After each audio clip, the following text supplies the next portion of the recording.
Hello and welcome to No Holding Back. I'm Susan Estrich, your host for this podcast, and I like to think this podcast is just a little bit different.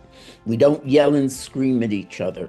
We don't read talking points. We have guests who actually know what they're talking about, have the experience and the background to really give us insight into what's going on. And no one symbolizes that better than my guest today, Glenn Kirschner. Glenn is the real deal. He's been on this show before. He's wonderful. He knows what he's talking about. He's got real experience. He's a former JAG prosecutor, a former homicide prosecutor, is an assistant U.S. attorney in the District of Columbia, and is an MSNBC legal analyst. He has his own fabulous show, Justice Matters. Glenn is the real deal and offers real insight. So I can only say, Glenn, thank you for being here today. It's an important time in our history, and yours is an important voice to hear.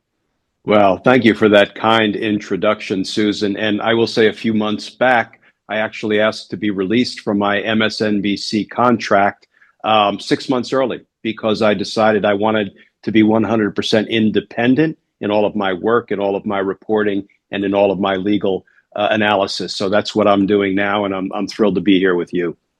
Well, I'm thrilled to have you, and it's so wonderful. You know, you and I watch TV, and some of it is such garbage today, and so many people who have hidden agendas that I really give you credit for doing that. I really do.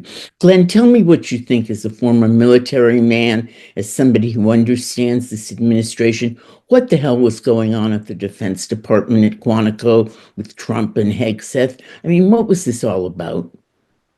I think that Hegseth and Trump believed that they could convince the military's top leadership to abandon their oath of loyalty to the Constitution and pledge an oath of loyalty to Donald Trump. And I actually think it boomeranged, it backfired on Hegseth and Trump.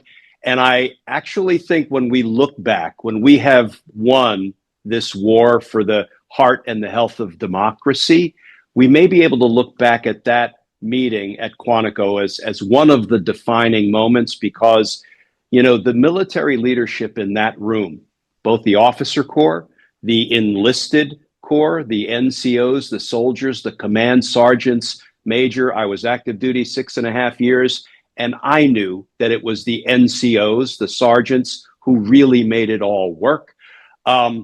I have to believe they listened in horror when, first of all, Pete Hegseth talked to them like they were a bunch of junior ROTC cadets who didn't know what military service was all about. He insulted them by referring to fat generals. He talked about haircuts and proper shaves. And I mean, that is demeaning, disrespectful. It's a waste of time of these important men and women who should have been out in the field doing what we entrust them to do.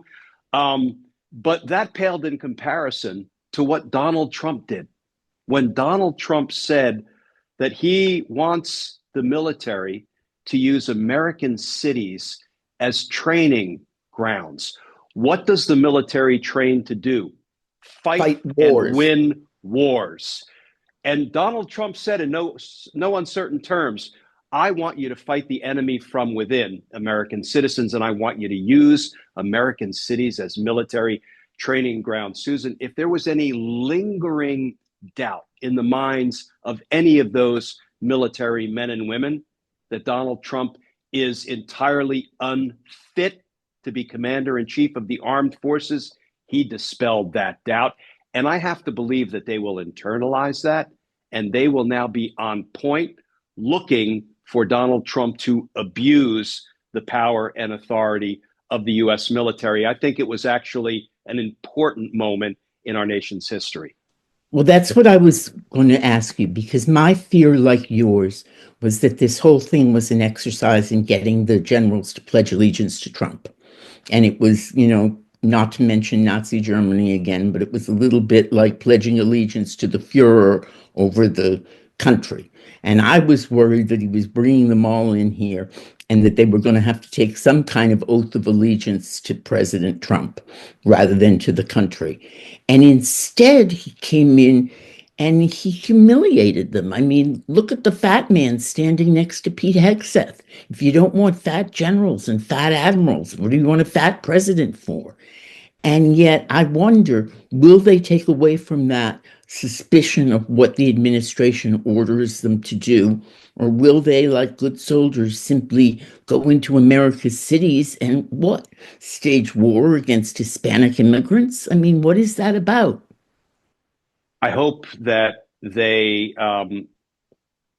I know that they understand that it is the responsibility, the obligation of everyone in the military, everyone who takes that oath to support and defend the Constitution against all enemies, foreign and domestic. Donald Trump is a domestic enemy of the Constitution. I don't say that flippantly. We No, have I know had you don't. federal judge after federal judge, including many President Reagan appointees, George H.W. Bush appointees, say that Donald Trump is acting in blatantly unconstitutional ways. That makes him a domestic enemy of the Constitution. The military members understand because they were taught in basic training, as was I when I went to officer basic.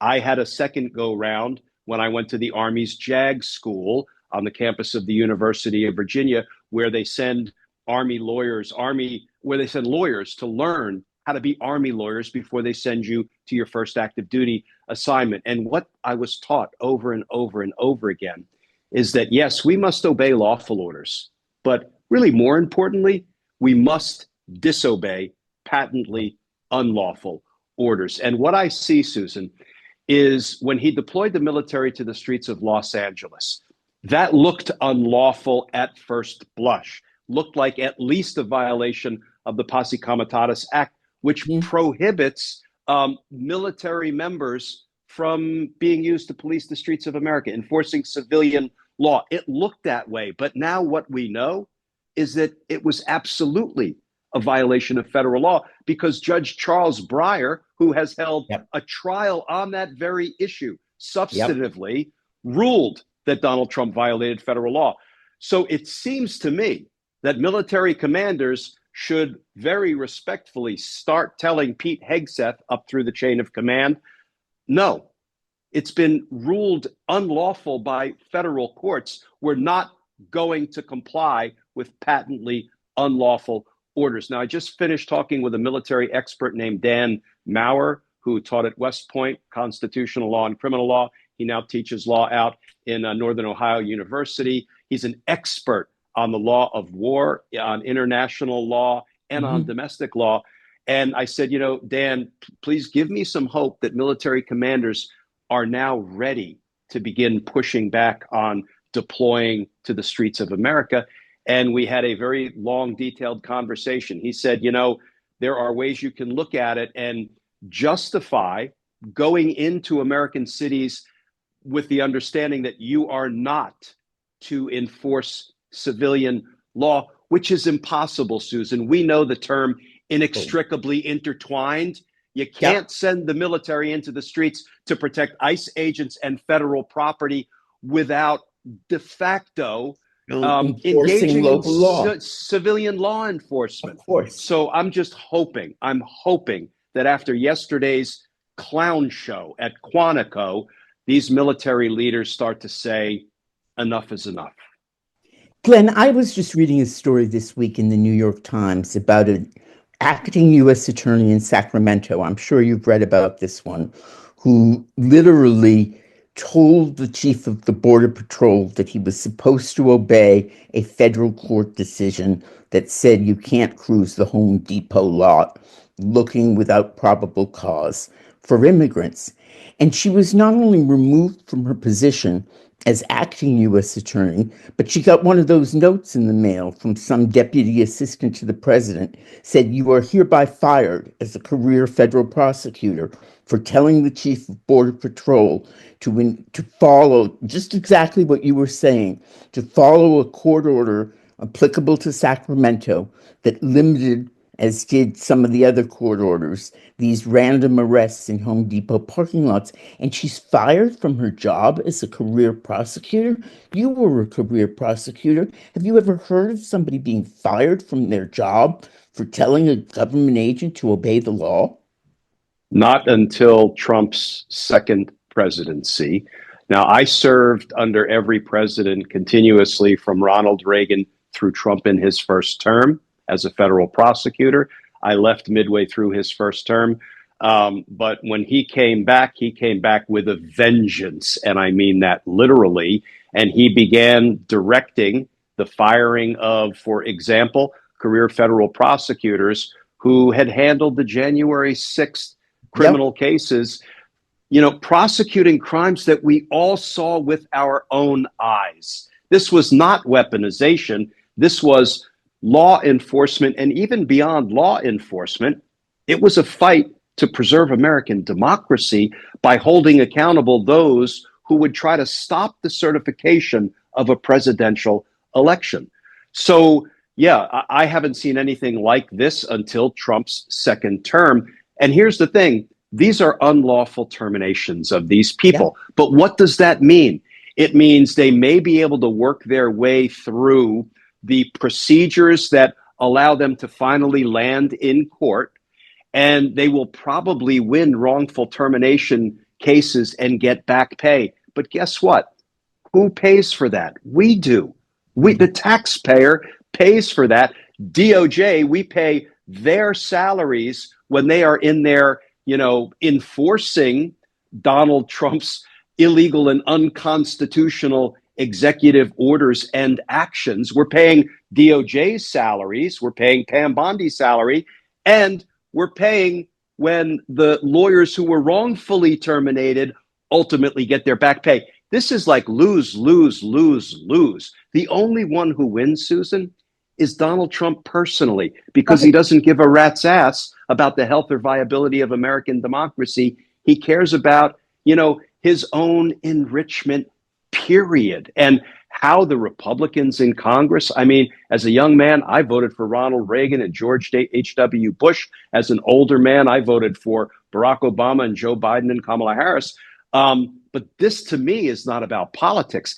How the entire Republican Party in Congress can refuse to stand up for, if not American democracy, your own constituents, and they won't do it, that is mind-boggling to me. It is mind-boggling, Glenn, but what do we do about it? I mean, I sit here, I came to Washington for the first time. You and I came around the same time. I remember Reagan. I mean, we thought I was on the Democratic side. I worked for Ted Kennedy. I worked up at the Senate on the Judiciary Committee. We thought Reagan was a disaster. Reagan is heaven on earth compared to what we're dealing with now, because Reagan believed in doing things like negotiating, talking to the other side. I used to have friends who were Republicans. We'd have a drink at the end of the day. I remember we got Steve Breyer confirmed as a judge after Carter had lost the election, because Strom Thurmond said he was a good guy and deserved it. And we did it on a bipartisan basis. That's like foreign language today. How do we get back those old days? That government used to work. This shutdown stuff is craziness. I don't know how we get it back. I don't know what happens moving forward. I mean, listen, I am always looking for, if not optimism, at least hope. I talk a lot Hope. about the points of light amidst the Trump-induced darkness, and those points of light are there. I think first and foremost, they are wearing black robes and sitting Yes, as judges. federal trial court judges across the country in all jurisdictions, regardless of who they were appointed to the bench by. It was John Coffenauer, a President Reagan appointee, who was one of Mhm. the first ones to rule when Donald Trump took office for the second time, that his executive order trying to, pick up a Sharpie with his little hands and cross out of the Constitution the Constitution, birthright guarantee of citizenship. birthright citizenship. Judge John Coffenauer, a Reagan appointee, said what you did was blatantly unconstitutional. That's what we need to get back to. How we get back there without a viable Republican Party to, care once again about the rule of law and the Constitution. Fight like hell for your ideological priorities. Cool. Do that, but let's all share the same set of facts. Let's care about the rule of law. Let's care about the Constitution and take it from there. But Susan, I'll ask you, how do we get back to that? I don't know. I can't find, I look at these Republican leaders and I say to myself, how do they look at themselves in the mirror in the morning? They've got to know that this is wrong. We wake up every morning to more outrages. I got to get another one down before we talk about what to do.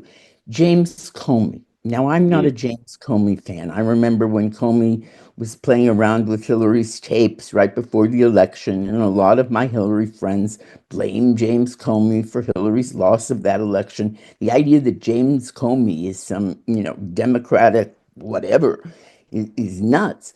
But I've never in my career, and I've been at this for a long time, heard of a president of the United States directing the Justice Department to prosecute somebody who, frankly hasn't committed any crimes. And there you have a direction from the president to go after James Comey. You've had a U.S. attorney who refused to do it. So what do you do with that U.S. attorney? You fire the U.S. attorney and you put in your personal attorney, Lindsay Halligan, and she goes to the grand jury. What is going on, Glenn? And how are you going to make a conviction like that stick? Well, the good news is you won't have to make it stick because it will never result in a conviction, in my opinion, as a former career prosecutor. So this will be a vindictive prosecution defense for the ages. So the Supreme Court has said we have a due process right that protects us against being vindictively prosecuted. So ordinarily, what would that look like? Some prosecutor goes rogue and has a real hatred for somebody, so he or she targets that person with a bogus case and indicts them and prosecutes them vindictively. But the challenge often is in vindictive prosecution claims, which are rarely made and even more rarely successful. Why are they rarely made? Because we prosecutors don't prosecute people vindictively. We have our hands full with the legitimately guilty people. I was going to say there's enough real crime out there. Exactly. So that's why they're rarely made. And it's a fairly high bar. But what the courts do when there's a vindictive prosecution defense leveled against the government, and Comey's team will expertly level that defense against the government, the judge has to look at a set of facts and decide if it sort of meets the due process violation bar. This one, there is no more powerful or compelling case of vindictive prosecution than when Donald Trump has been railing against Comey as his enemy, saying, essentially, evidence be damned, I want the man prosecuted. And he had to fire his own U.S. attorney that he named, Eric Siebert, who was in the Eastern District of Virginia U.S. Attorney's Office since 2010. That's right across the river from where I spent decades in the D.C. U.S. Attorney's Office. Highly regarded, even beloved. When he announced that he was leaving because he wouldn't vindictively prosecute James Comey, the reporting was the EDVA staff was in tears. They didn't want to see him go. So what you do, because you cannot successfully get a legitimate prosecutor to bring charges against James Comey because there is no case, you put one of your staff members from the White House, who was an insurance lawyer and a beauty pageant contestant and was currently in charge of scrubbing facts from the Smithsonian, whitewashing Smithsonian exhibits. That doesn't exactly prepare her well to be the top prosecutor in the Eastern District of Virginia. And she goes into the grand jury not knowing what the hell she's doing. And she walks out with 2 indictments that she signed. And if you read the first court appearance in that case, the judge said, I've never seen anything like this, Miss Halligan. What are you doing? You handed me 2 indictments. You signed them both. One says the grand jury voted no indictment. The other says they voted an indictment. You signed them both.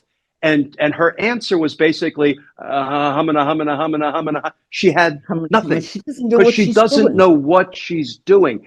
If this is not, and that doesn't even get to the evidence, which is horrifically weak. because they didn't even draft the indictment properly. They didn't catch Comey in a lie under oath to Congress, a 1001 violation.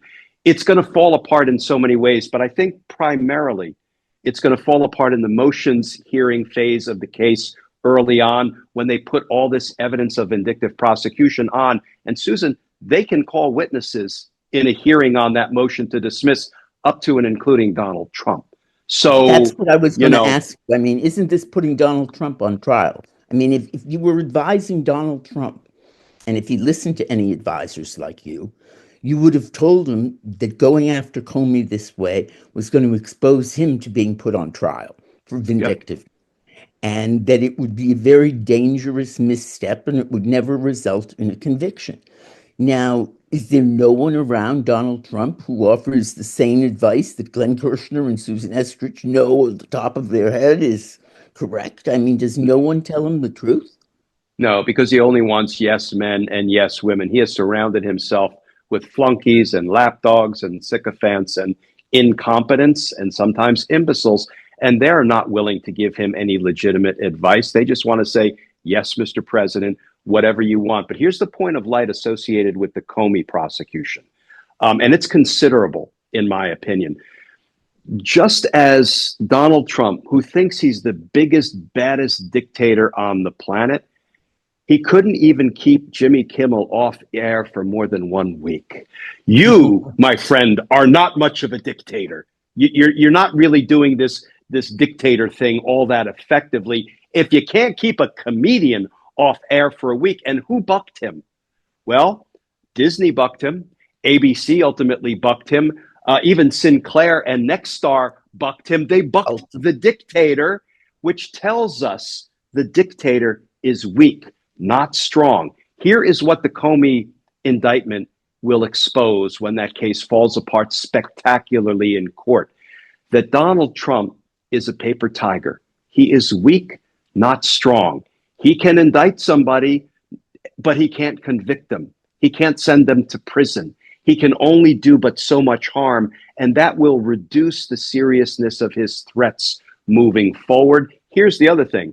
You can bet Lindsay Halligan and any other DOJ lawyer unethical enough to plug themselves into the James Comey case, they will find themselves referred to their state bar.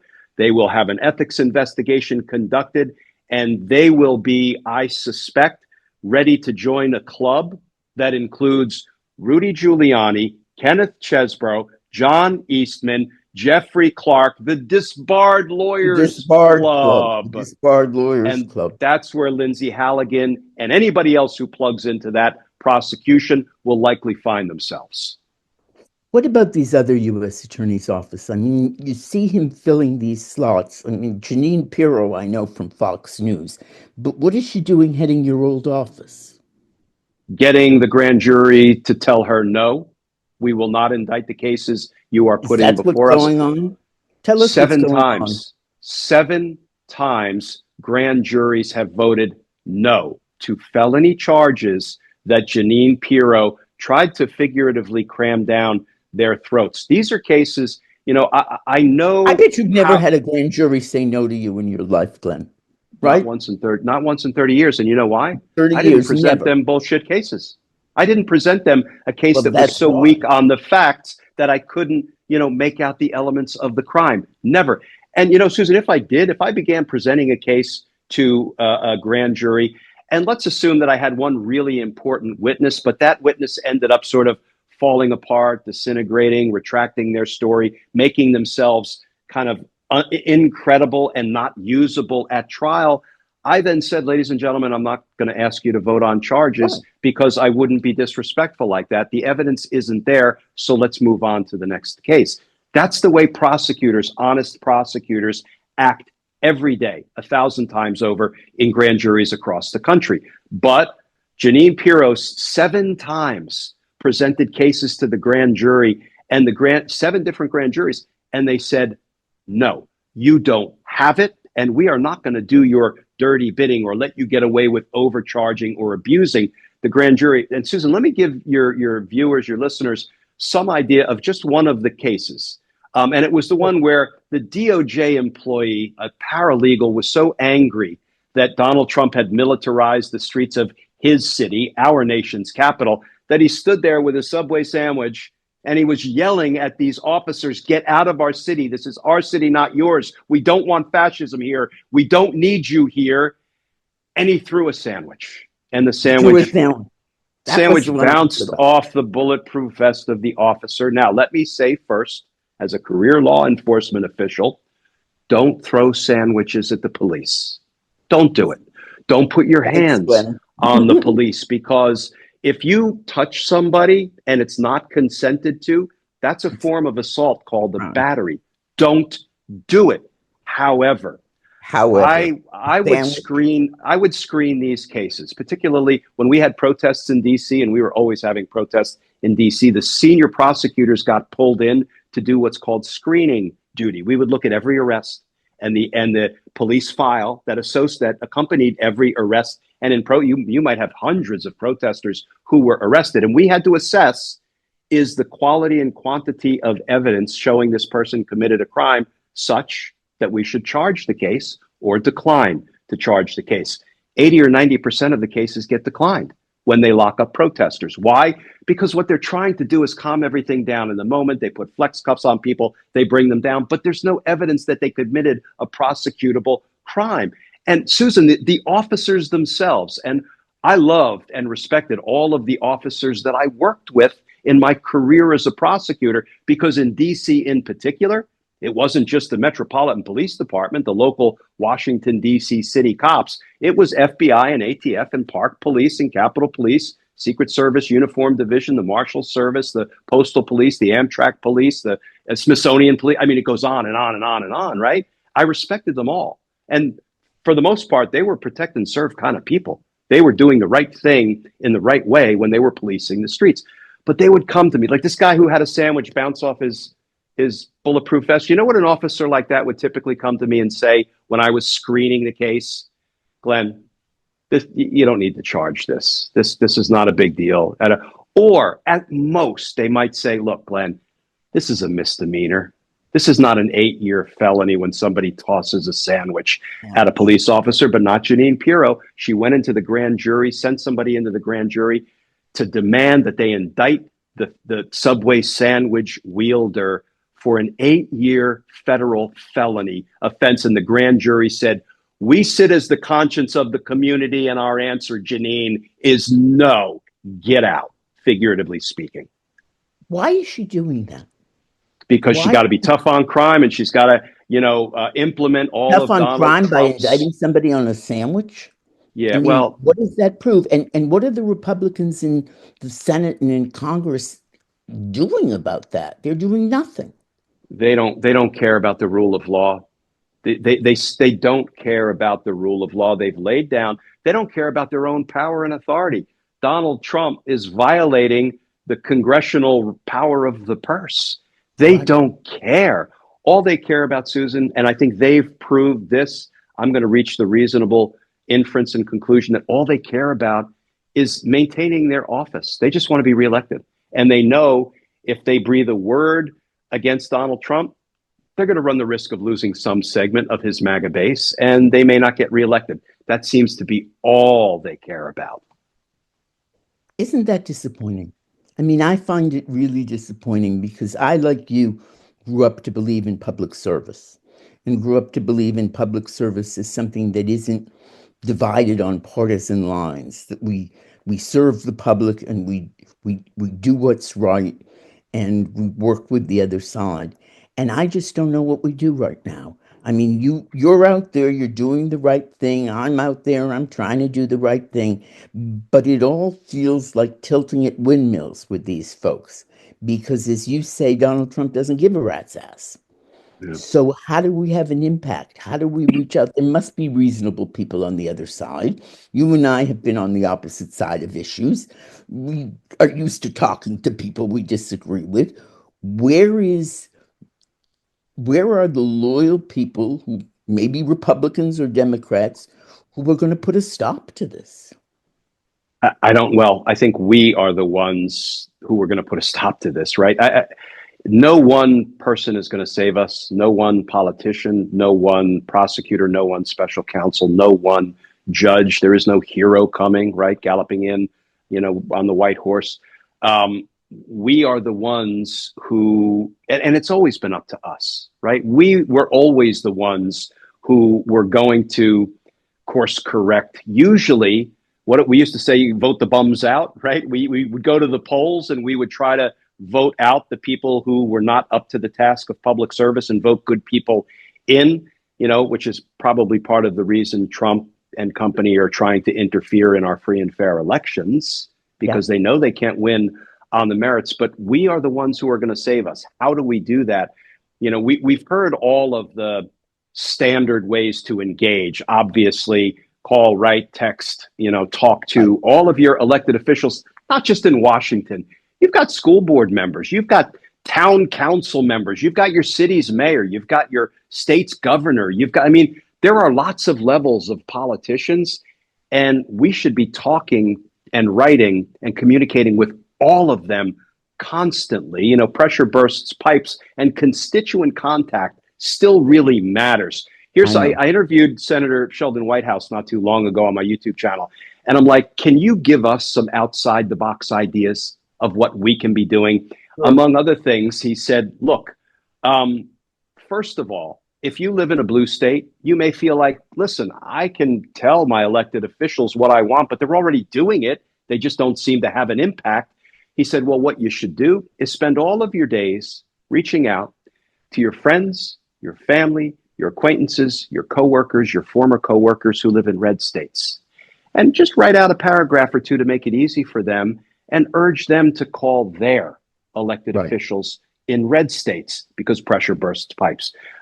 He said, look, everybody's got a cell phone. And just as Trump and company, as assisted by, I think, nefarious forces in other countries, whether Russia or China, but just as Trump and company flood the zone with shit every day, with lies, with propaganda, things, that are intended to divide us, we need to flood the zone every single day on every social media platform. And he said, doesn't matter if you have 2 followers, 200 followers, or 2 million followers, every day with personal stories about how the Trump administration is hurting you and your friends and your family and your community and your schools and your civic organizations.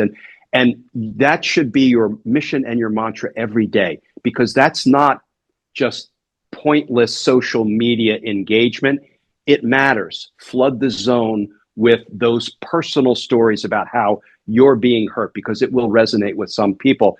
The other thing that I don't think is intuitive that I've been pushing recently is we have an amazing group of nonprofit organizations that are in court fighting for our rights every day. That's how the birthright citizenship case has worked its way through the system. When it went all the way up to the Supreme Court, and the Supreme Court said, no more nationwide injunctions for you, but they left that door cracked open to class action lawsuits. 4 nonprofit organizations sprinted into court that day, Susan, and within hours they had filed a request to certify a class, and that class, which has now been certified by the courts, is all infants born on or after February 20th, 2025, the day he tried to cross out of the Constitution the guarantee of birthright citizenship. All infants born or yet to be born. When they are born, they're instantly members of the class. 4 nonprofits, the ACLU, the NAACP Legal Defense Fund, the Asian Law Caucus, and Norm Eisen's Democracy Defenders Fund. Those 4 sprinted into court, and they succeeded in, I don't want to say getting around, but in complying with and taking advantage of that door that was left cracked open by the Supreme Court. And these are law firms and nonprofit organizations that are in court fighting for our rights every day, but we don't pay them, we don't retain them, but gosh, we should be supporting them all. And I named 4. There are 40 more where they came from. But you know what? If you're not into donating money, then call them and say, how can I help? Because they need fundraising campaigns and door knocking. They need phone banking. They need people to come in and make copies. They need accounting services. They need We can all engage. And when you engage, first of all, you have an impact. And second of all, it makes you feel better. It doesn't make you feel like it's hopeless and you're just going to sit there and you're going to stew in your own despair. You know, you got to engage. These are ways to engage that I think people don't necessarily intuitively, think about. I think those are incredibly important points. I've got one last question for you because I know time is short and your time is very valuable. I keep reading now that the Trump administration is cutting back on benefits, on subsidies, and aiming it only at blue states. That you literally have cabinet departments who are targeting blue states for cutbacks and protecting red states. And consistent with what you were saying about getting your friends in the red states, they want to make the blue states suffer. Yeah. Now, is there anything in the Constitution that says that the administration cannot divide aid based on who supported him in the election? I don't think there's anything in the Constitution that addresses that, but I do think there could be successful court challenges launched if he began to literally discriminate against the states that displeased dear leader for one reason or another. And I hope we don't get to the place, Susan, where we're talking about, well, we know that the blue states subsidize the red states. The blue states send lots of money to Washington, and Right. the lion's share of that money goes out to the red states. I don't know if we get to the point where the blue states say, you're going to discriminate against us. We're done. We're done sending our money to you so you can send it out to the red states, because that feels like a step towards some kind of a cold civil war or worse. It And does. I It hope doesn't feel like the we don't United get States at all. it doesn't. And I do think like the Governor Pritzkers and other governors, Newsom, they're stepping up. They're getting more aggressive. They're getting more forward leaning, not just vocally, but, Governor Newsom had a law bill that he signed into law prohibiting ICE agents from wearing masks when they're engaged in law enforcement in California. Now, he's delayed, I think, the implementation until January to see if there are court challenges filed. But those are the kind of things that I think the governors need to be doing. And one other thing, because Donald Trump extorted law firms by saying, Yep. Pay me or provide me free legal services, or I will prohibit you from entering federal buildings, including federal courthouses. All four law firms that fought it, they won, hands down in court. But a lot of law firms bent the knee and gave the bully their lunch money without a fight. That's extortion, plain and It is simple. And it extortion. violates not only federal law, but it violates state law. So every law firm that was extorted by Donald Trump, they are doing business in any number of states. So state court prosecutors can literally investigate those extortion crimes that violate their state law. These are the kind of things that we have to be doing. We can't be afraid to do it because it comes from a place of being loyal to the rule of law and the Constitution, not from a place of politics. But we've got to fight fire with fire. You can't bring a butter knife to a knife fight. Yeah. Do you think, one last question, I just so enjoy talking to you. What do you think of the Democratic leadership right now? If the Democratic leadership could have saved us, they would have saved us already. So I don't think more of the same is smart or effective. I think, and this is not ageist, I think we need new, fresh, aggressive leadership, because the leadership we have has brought us to this moment. And where we are in this moment is horrific. I'm not blaming the Dem leadership, but they couldn't stop the oncoming train that is Donald Trump's illegality and unconstitutionality.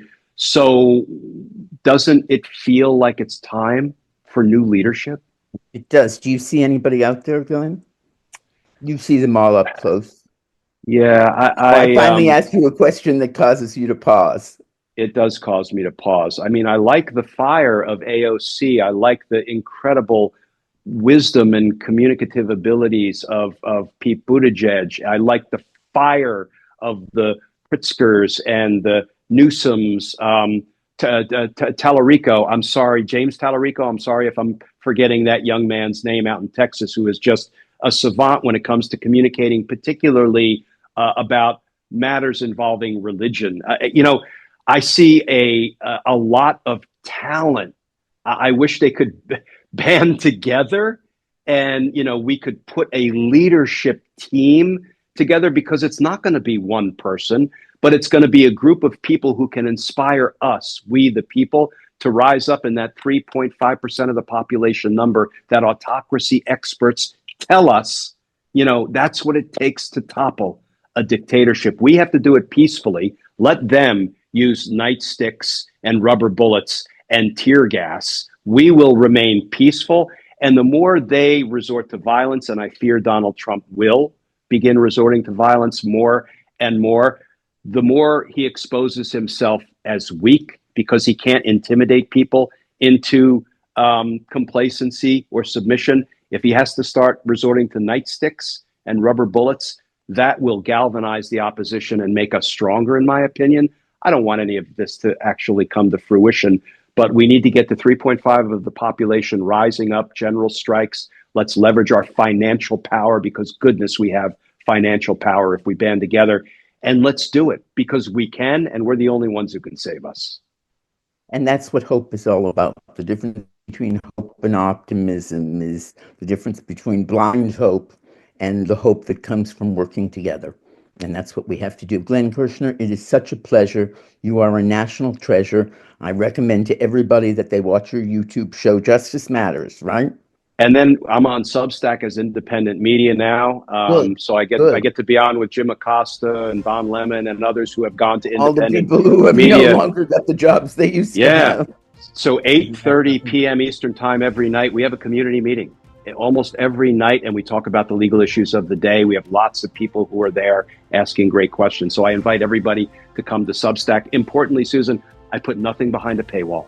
So you can come on for free and get every word and every video of my content. You can support me if you want to, but you don't have to access my content.